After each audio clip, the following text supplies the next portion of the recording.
Hey everyone! Today I'm going to show you my favorite recipe for super soft sourdough bread.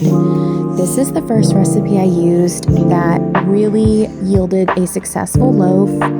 I have used my fed starter from the counter, and I've also used my fridge discard to make this recipe because essentially we are just feeding this starter in our pre-ferment here.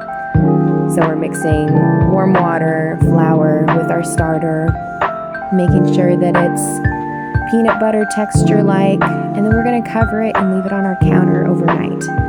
I usually start around 3 or 4 p.m. and I wake up the next morning around 7, and then that's when I start my dough.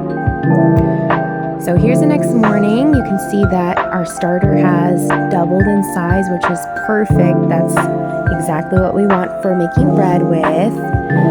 And for this recipe, we're going to add butter, honey, and salt to a pan, and then we're going to add milk as well. And the milk, butter, and honey really helps make this bread super soft. Perfect for sandwiches.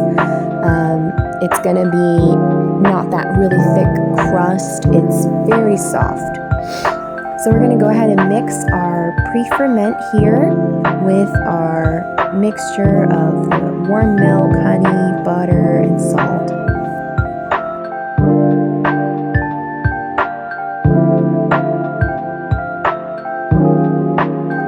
Next we'll add our flour, and I definitely get in there with my hands once it's become a shaggy dough.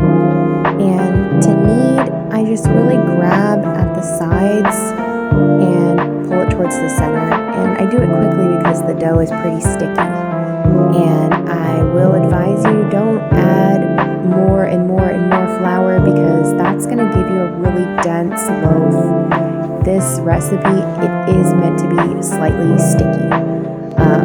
You can see my hand, it sticks pretty good. So just knead it until the bread comes together as best as you possibly can.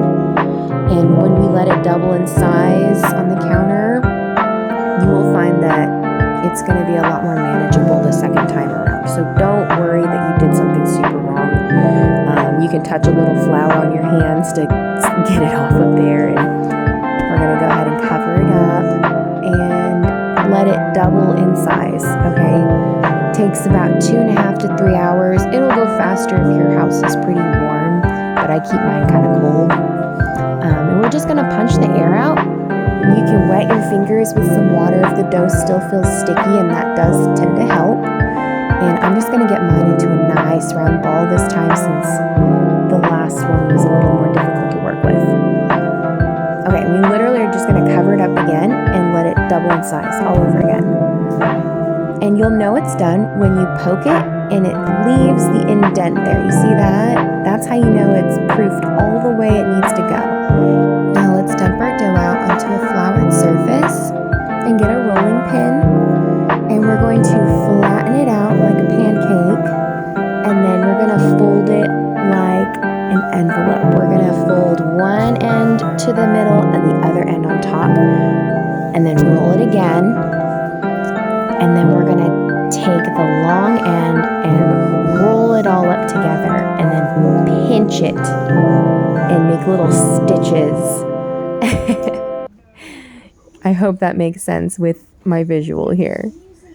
But then I just kind of spin it around on top of the flour, flatten it on the bottom, and then we set that baby in our little baking dish here, and I leave it on the counter, let it double in size again before baking another 2 to 3 hours.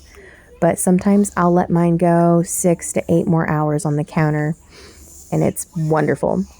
So we're going to bake at 400 degrees for 40 minutes covered, and then uncovered for 15 minutes. But you need to use your thermometer. The internal temperature should reach 205 to 210 degrees, and it is not going to be undercooked inside. It will be perfect at that temperature. For best results, let your loaf cool for about 45 minutes before you slice into it, but sometimes we can't wait, right? So let me know how your bread came out, And if you have any questions, leave me a comment.